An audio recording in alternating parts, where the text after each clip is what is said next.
Hai, Assalamualaikum. Bertemu saya lagi, Cikgu Zaidah Manis dalam Prinsip Perkawanan. Selepas kita belajar tentang buku catatan pertama, iaitu jurnal, buku tunai dan buku tunai runcit, sekarang kita akan beralih pula kepada lejar. Apa dia lejar? Lejar adalah buku akaun utama untuk merekodkan semua urus niaga yang terdapat di dalam jurnal dan buku tunai. So, terbahagi kepada dua, lejar khas dan lejar am. Lejar khas adalah melibatkan lejar jualan dan lejar belian. Lejar jualan, kita akan rekodkan segala maklumat tentang siapa akaun belum terima kita, iaitu ABT, akaun belum terima. Dan lejar belian, kita akan rekodkan urus niaga kita dengan siapa kita berurusan, iaitu akaun belum bayar, iaitu ABB. Okay, saya akan tulis notes di sini.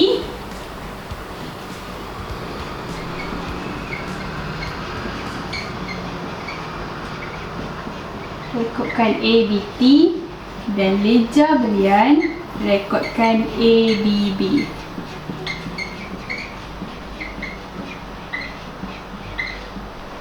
Segala ABT dan ABB yang terlibat di dalam jurnal belian, jurnal jualan, jurnal pulangan belian dan jurnal pulangan jualan akan direkodkan di dalam akaun lejar khas, iaitu lejar jualan dan lejar belian.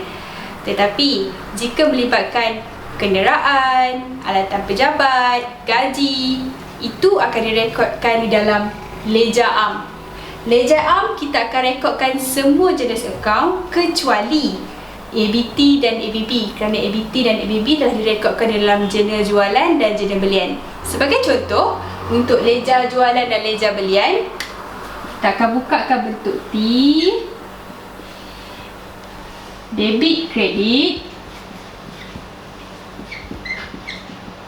Siapakah ABT dan ABB kita? So, sebagai contoh, saya letak syarikat cantik. Dan kita boleh tulislah sama ada dia debit atau kredit. Seterusnya kita pergi kepada lejar am. Selain daripada ABT dan ABB, sama juga lejar adalah bentuk T, so debit dan kredit. Kita nak buka akaun kenderaan. So kat sini kita akan tulis akaun kenderaan.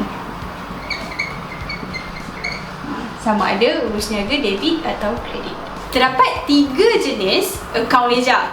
Yang pertama adalah akaun perorangan. Yang kedua, akaun nyata. Dan yang ketiga, akaun nominal.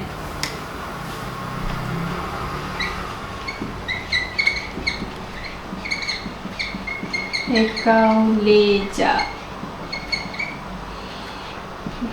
Pertama, perorangan. Yang kedua, nyata. Dan yang ketiga, nominal. Okey, apa dia akaun perorangan? Okey, akaun perorangan melibatkan ABT, ABB, ambilan dan modal, iaitu yang melibatkan manusia. ABT, ABB, ambilan dan modal. Itu adalah perorangan, orang. Seterusnya kita beralih kepada akaun nyata. Nyata, kita ada aset. Kita ada kenderaan. Contoh apa yang ternampak, alatan pejabat. Sama ada aset semasa atau bukan semasa, tunai atau bank. Okey, manakala akaun nominal adalah selain dari perorangan dan nyata, iaitu akaun hasil dan belanja. Melibatkan hasil dan belanja. Sebagai contoh, belanja kita ada gaji, hasil kita ada sewa diterima. So, ini adalah pecahan. Dalam periksa, dia akan tanya sewa diterima di bawah akaun Leja yang mana? ABT di bawah akaun Leja yang mana? Dan kenderaan di bawah akaun Leja yang mana? So, kita perlu belajar 3 jenis akaun Leja ini, iaitu perorangan, nyata dan nominal. Sebagai contoh, peniaga membawa masuk perabot ke dalam perniagaan sebagai modal tambahan. So, first kali kita akan start dulu dengan journal. So, journal arm. Kita akan letak dalam journal arm. So, journal arm.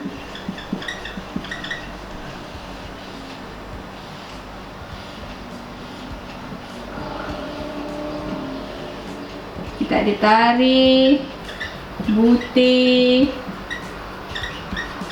debit dan kredit.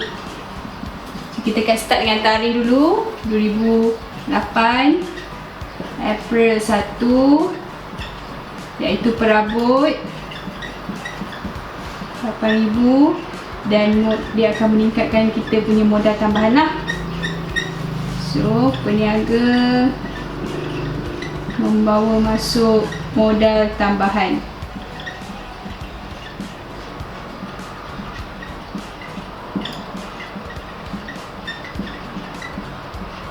Seterusnya, daripada journal arm, kita akan transfer ke Leja. So, first kita akan buka 2 akaun, iaitu akaun perabot dan akaun modal. Perabot dan modal. So, menggunakan tarikh yang sama. Ikut je, kalau dia kata debit, kita start sini debit. Terus 1, kita akan tuliskan siapa pasangan kita, iaitu modal 8,000, dan kita akan kontrakan dia. Kalau dah debit di sini, di modal mesti kredit. So, tarikh. Pasangan dia adalah perabot 8,000. Di dalam Leja, kita juga perlu faham tentang sistem rekod, iaitu bagaimana untuk merekod baki, sama ada belah debit ataupun di belah kredit. So, di sini kita akan belajar tentang ABLEH, iaitu A adalah asset, B belanja, L liability, E equity pemilik, dan H adalah hasil. So, AB adalah di belah debit. So, bakinya akan bermula di belah debit. LEH adalah di belah kredit, dan bakinya perlu bermula di belah kredit. So, sebagai contoh, dia ada aset kenderaan. Pertambahan kenderaan akan berlaku di belah debit. Debit bertambah dan kredit berkurang. Sama juga dengan belanja, kita ada insurans. Debit bertambah dan kredit berkurang. Beralih kepada liability, kita ada ABB. So, debit berkurang dan kredit bertambah sebab pemulanya adalah di kredit. Dan equity pemilik, kita ada modal, debit berkurang dan kredit bertambah. Dan hasil sewa diterima, debit berkurang dan kredit bertambah. Jadi, sistem rekod AB sama dengan LEH. AB adalah di belah debit, LEH adalah di belah kredit. Sistem ini perlu kita faham untuk kita rekodkan segala baki terakhir di dalam Leja untuk dipindahkan ke dalam imbangan duga. Seterusnya, kita beralih kepada akaun kawalan. Akaun kawalan terbagi pada 2, iaitu akaun kawalan belum terima dan akaun kawalan belum bayar. Akaun kawalan belum terima juga dikenali sebagai akaun kawalan leja jualan.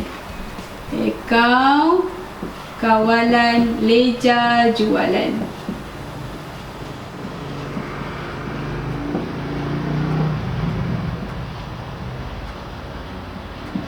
Manakala akaun kawalan belum bayar dikenali sebagai akaun kawalan leja belian.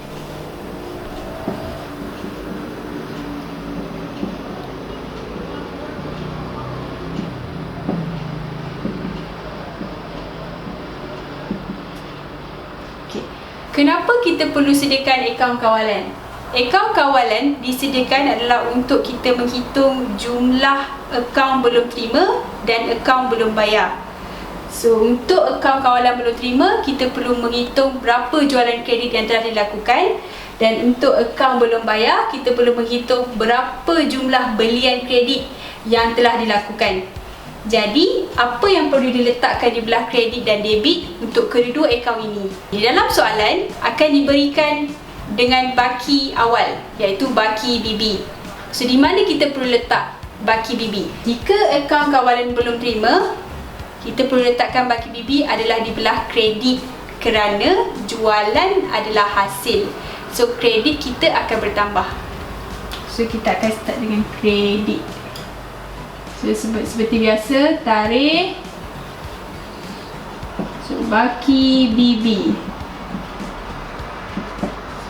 Tetapi, jika dia berikan dua baki, kita ikut saja, letak saja mengikut soalan. Boleh jadi dia beri satu dan boleh juga beri dua. April. Jadi jika diberi satu, dia adalah di belah kredit. Beralih pula kepada akaun kawalan belum bayar. Jika dia beri baki awal hanyalah satu, dia perlu diletakkan di belah debit. Tapi jika dua, kita hanya ikut sahaja, itu satu debit dan satu kredit. Kita letak.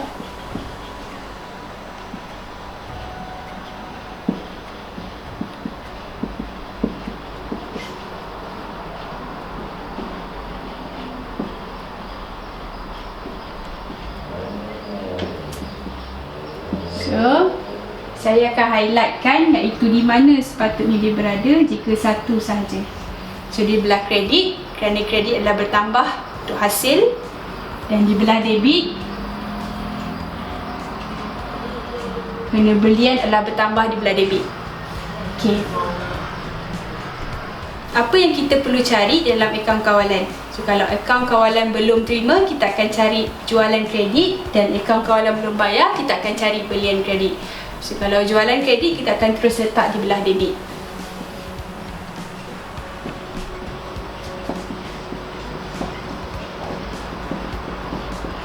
Dan belian kredit kontra adalah di belah kredit.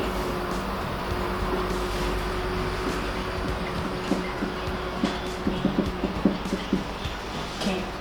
Seterusnya, bank. Bank adalah di mana ABT membayar hutang kepada kita. So, akan masuk di belah kredit. This bank. Dan di sini adalah apabila ABB membayar, akan jadinya belah debit. Kita hanya perlu kontrakan saja. Bila kita ingat satu formula, kita boleh buat lagi satu formula. Kerana itu hanya kontra sahaja. So, seterusnya kita beralih pulangan. Pulangan jualan belah kredit.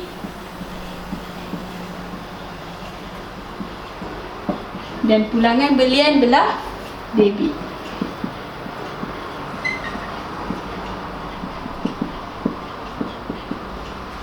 Seterusnya adalah diskaun diterima. Diskaun diterima adalah digunakan untuk akaun belum bayar dan diskaun diberi digunakan untuk akaun belum terima. So, diskaun diberi adalah di belah kredit, semuanya di belah kredit. Diskaun diterima di belah debit untuk ABB.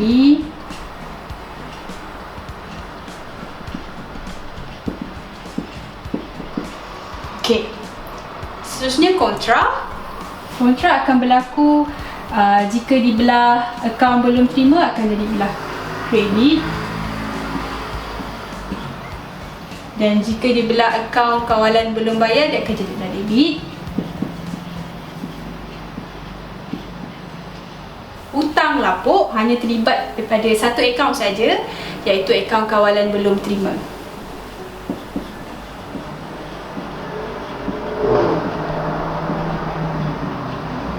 Kita telah selesai belah kredit di dalam akaun kawalan ABT. Sekarang kita akan beralih kepada belah debit untuk ABT. So, kita ada bank iaitu cek tak laku. Bank akan memberi arahan jika cek ini adalah tidak laku disebabkan beberapa faktor. Seterusnya kita ada angkutan. Ada faedah. Dan jika berlakunya diskaun diberi dibatalkan, kita perlu letakkan dia belah debit.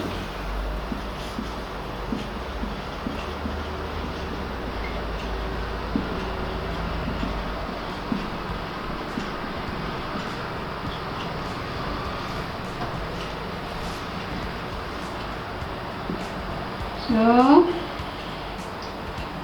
setelah habis, beralih kepada kredit akaun kawalan belum bayar. Cek tak laku dan diskaun dibatalkan tiada di dalam akaun belum bayar. So, kita hanya akan transferkan angkutan dan faedah.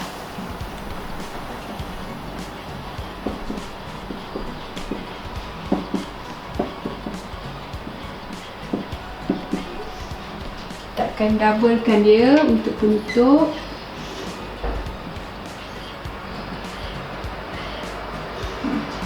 So, baki HB iaitu baki terakhir juga boleh berlaku ada dua. Dan boleh juga satu. So, jika satu dia haruslah kontra dengan baki BB. Baki HB iaitu baki terakhir boleh jadi juga dua, iaitu sama ada debit atau kredit. Tapi jika satu dia perlulah berkontra dengan baki awal, iaitu jika dia start dengan belah debit, dia akan berakhir belah kredit. So, untuk belian, untuk akaun kawalan belum bayar, dia haruslah belah kredit. Dan untuk akaun kawalan belum terima, dia haruslah belah debit.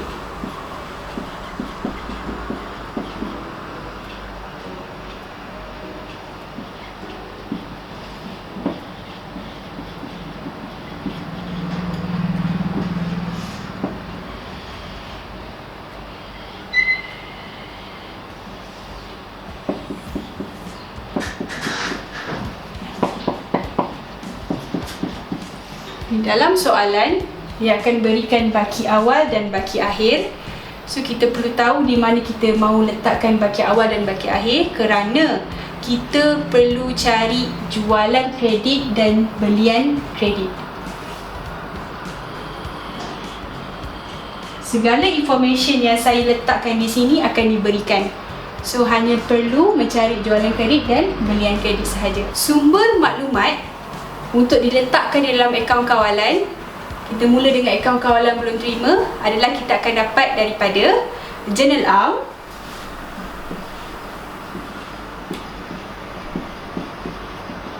buku tunai,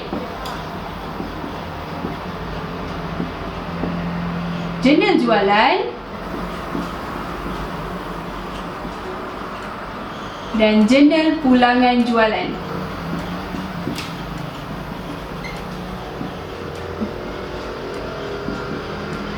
Information dalam ni kita akan boleh dapatkan daripada 4 buku catatan pertama ini. So, seterusnya kita akan beralih kepada akaun kawalan belum bayar. Information ni kita akan dapat daripada Journal Arm, buku tunai, jurnal belian, dan jurnal pulangan belian.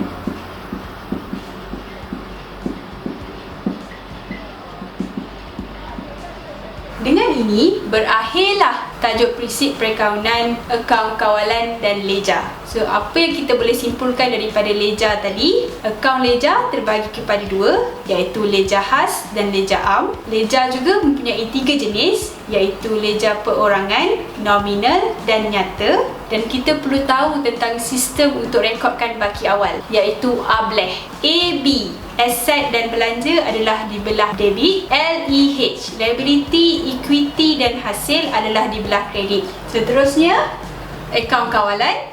Dan kita ada dua, iaitu akaun kawalan leja jualan dan akaun kawalan leja belian. Okey, juga dikenali sebagai ABT dan ABB.